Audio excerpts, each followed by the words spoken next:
Hello everyone, I'm Zara Rubab Khan and I'm a practicing psychologist. Today I'm here with another video जिसमें मैं बात करने वाली हूँ कि आप स्किज़ोफ्रेनिया और डिल्यूजनल डिसऑर्डर में किस तरह से डिफरेंशिएट कर सकते हैं। सबसे पहले आपने ये देखना है कि डिल्यूजनल डिसऑर्डर का जो क्राइटेरिया है वो स्किज़ोफ्रेनिया से किस तरह से डिफरेंशिएट करता है, दोनों में क्या डिफरेंस होता है और हम किस तरह से दोनों के फीचर्स में डिफरेंशिएट कर सकते हैं। So let's get into the video.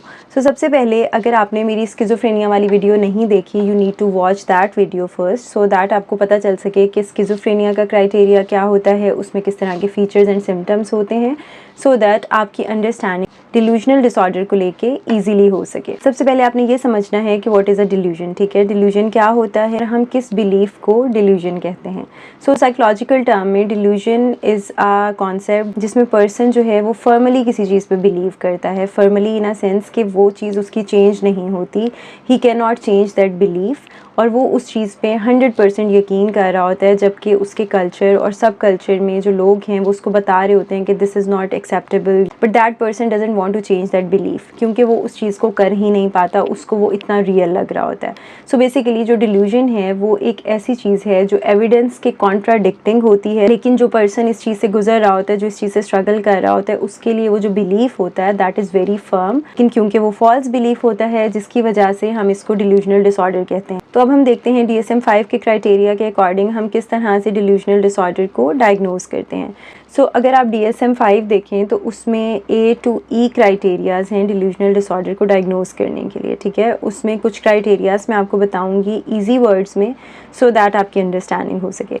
तो जो नंबर 1 क्राइटेरिया है उसमें यह होता है कि एक पर्सन में डिल्यूजन्स प्रेजेंट हों फॉर मिनिमम अ मंथ और मोर देन अ मंथ। ठीक है, ड्यूरेशन बहुत मैटर करता है, और साइकोलॉजिकल डिसऑर्डर्स जितने भी हैं जब हम उनका डायग्नोसिस करते हैं तो हम इस चीज़ का ख्याल रखते हैं कि किस ड्यूरेशन पे कौन सा डिसऑर्डर हो रहा है, क्योंकि उसकी बेस पे जो है वो डायग्नोसिस बनाया जाता है।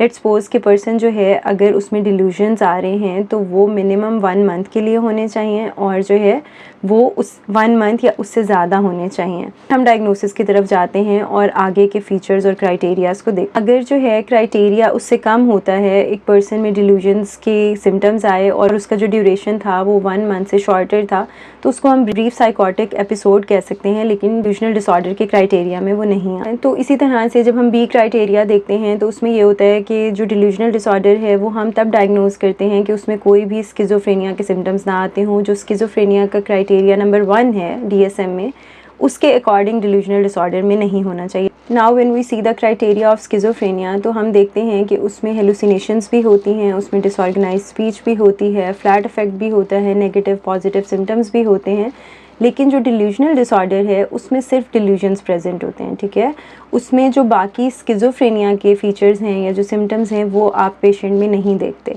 So this is the thing कि जिसकी वजह से हम डायग्नोज कर सकते हैं कि जो डिल्यूजनल डिसऑर्डर है वो स्किज़ोफ्रेनिया से डिफरेंट होना चाहिए, और जो डिल्यूजन्स हैं वो फॉर अ मंथ और more than a month persist करते हों क्लाइंट के अंदर। यहाँ पे एक इंटरेस्टिंग चीज़ ये है कि अगर कोई इंसान लाइक लेट्स सपोज 30 ईयर्स पहले या 20 ईयर्स पहले स्किज़ोफ्रेनिया से डायग्नोज हुआ था तो वो दोबारा कभी डिल्यूजनल डिसऑर्डर के लिए डायग्नोज नहीं होगा, क्योंकि according to the criteria delusional disorder में आप में स्किज़ोफ्रेनिया की कोई एपिसोड नहीं आनी चाहिए, स्किज़ोफ्रेनिया के सिम्टम्स नहीं आए, तभी हम डिल्यूजनल डिसऑर्डर पे किसी पेशेंट को डायग्नोज कर सकते हैं।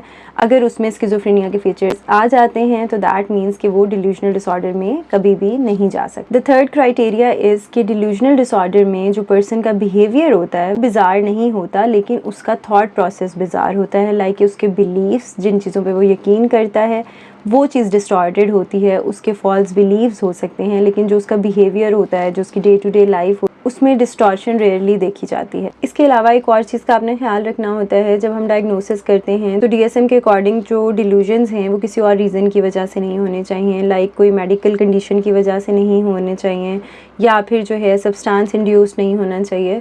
तो ये कुछ बेसिक क्राइटेरियाज़ हैं जो आपका क्लिनिशियन या जो आपका साइकोलॉजिस्ट, साइकेट्रिस्ट आपका डायग्नोसिस बनाता है और आपके सिम्टम्स को देख के उस चीज़ को कंपाइल। अब हम बात करते हैं कि डिल्यूजन्स किस तरह के हो सकते हैं या सब टाइप्स ऑफ डिल्यूजन क्या हो सकते हैं। सकते हैं। इन DSM देयर आर 7 सब टाइप्स ऑफ डिल्यूजन्स जो इंसान के अंदर हो सकते हैं। अब हम बात करते हैं कि डिल्यूजनल डिसऑर्डर की सब टाइप्स कौन सी हो सकती हैं। According to DSM there are 7 सब टाइप्स ऑफ डिल्यूजनल डिसऑर्डर, जिसके अंदर ग्रैंडियोसिटी हो सकती है, जेलसी हो सकती है, परसिक्वेटरी हो सकती है, सोमैटिक हो सकती है। ये सारी टाइप्स ऑफ डिल्यूजन्स हैं। तो अब इनको हम ब्रीफली देख लेते हैं कि इसमें पेशेंट क्या फ़ील करता है या उसमें कौन से सिम्टम्स देखे जा सकते हैं। सो अगर हम डिल्यूजन ऑफ ग्रैंडियोसिटी की बात करते हैं तो उसमें पेशेंट को ये लगता है कि शायद उसके पास कोई सुपर पावर है या फिर वो किसी और प्लैनेट से आया हुआ एलियन है जो चीज़ों पे चेक रख सकता है, पास कोई सुपर पावर है या उसके पास कोई ऐसा नॉलेज है जो लोगों को नहीं पता। तो वो इस तरह की प्रेडिक्शंस देना शुरू कर देता है। वो ग्रैंडियोसिटी की फीलिंग में होता है, उसको लगता है कि शायद वो कोई सेलिब्रिटी है या वो किसी हाई स्टेटस पे, लेकिन इन रियलिटी ऐसा कुछ नहीं होता। वो सिर्फ उसकी एक थॉट पैटर्न होती है जिस पे वो बिलीव करके चल रहा होता है। जैसा कि मैंने पहले बताया कि डिल्यूजन्स की कोई रियलिटी नहीं होती, वो सिर्फ एक सेल्फ क्रिएटेड चीज़ होती है इंसान के दिमाग में और वो उस चीज़ पे फर्मली बिलीव कर रहा होता है। लेकिन ऐसे क्लाइंट से जब आप एविडेंस मांगते हैं कि उनका कोई डिल्यूजन है, कोई बिलीफ है, उसका वो एविडेंस दें, तो they can not give you any evidence, क्योंकि उनके पास वो एविडेंस नहीं होता। इसके अलावा एक और डिल्यूजन जो देखा गया है that is delusion of jealousy, ठीक है, जिसको डिल्यूजन ऑफ इनफिडेलिटी भी कहा जाता है, जो कॉमनली आप रोमांटिक रिलेशनशिप्स में या अपने पार्टनर के साथ देखेंगे। In a relationship one partner starts mistrusting the other person, ठीक है। अगर आप किसी रिलेशनशिप में होंगे तो आप देखेंगे कि आपको बिला वजह का बहुत ज़्यादा शक होना शुरू हो जाएगा। तरह का शक होगा कि विदाउट एनी एविडेंस आप उस चीज़ पे बिलीव कर लेंगे, आप अपने पार्टनर को बहुत ज़्यादा चेक करना शुरू कर देंगे, या जो है